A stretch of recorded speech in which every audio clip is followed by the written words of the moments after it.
உங்கள் வயிறு பலூன் மாதிரி ப்ளோட் ஆகிட்டு உங்களுக்கு கேஸ் ஜாஸ்தியாக ரிலீஸ் ஆகுதா? இல்லைனா உங்களுக்கு கான்ஸ்டிபேஷன், டயரியா மாதிரி சிம்டம்ஸ் இருக்கா?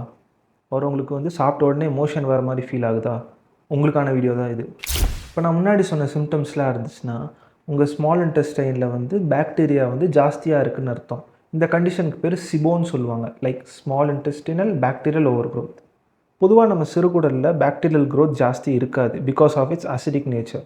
ஸோ சில கண்டிஷன்ஸ்னால உங்களோட ஸ்மால் இன்டெஸ்டைனில் வந்து அசிடிக் நேச்சர் கம்மியாகிட்டு அல்கலைன் நேச்சர் ஜாஸ்தி ஆகும்போது இதில் லார்ஜ் இன்டெஸ்டைனில் இருக்கிற பாக்டீரியா வந்து உங்கள் ஸ்மால் இன்டெஸ்டைன் கொஞ்சம் ட்ரான்ஸ்ஃபர் ஆகும்.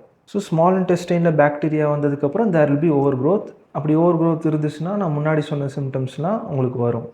ஸோ இது எப்படி டயக்னோஸ் பண்ணுறதுனா there will be bad breath. Like எப்படின்னா உங்களுக்கு வந்து ஹைட்ரஜன் ஆர் மீத்தேன் ஸ்மெல் மாதிரி உங்களுக்கு இருக்கும். இதை நீங்கள் லேபில் டயக்னோஸ் பண்ணிக்கலாம். அதுக்கப்புறம் உங்களோட ஸ்மால் இன்டெஸ்டைனில் இருக்க ஃப்ளூயிடை வந்து எண்டோஸ்கோபி மூலமாக எடுப்பாங்க. அப்புறம் சில மோஷன் டெஸ்ட் மூலமாக நம்ம இதை டயக்னோஸ் பண்ணிக்கலாம்.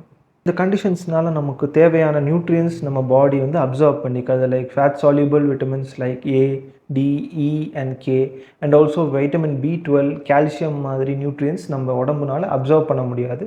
So there will be malnutrition. ஸோ இந்த சிம்டம்ஸ்லாம் இருந்துச்சுன்னா நம்ம என்னென்னலாம் கன்சியூம் பண்ணலான்னு பார்த்தா, don't consume uncooked food, prefer cooked food and also avoid processed food and also fried item. வெஜிடபிள்ஸில் பார்த்தோம்னா பச்சை காய்கறி, ஸ்பினாச், அப்புறம் தக்காளி, அப்புறம் ஆஷ்கார்ட், அப்புறம் பாட்டில் கார்ட் இந்த மாதிரி எடுத்துக்கலாம். கேரட்டு நீங்கள் குக் பண்ணி சாப்பிட்டுக்கலாம்.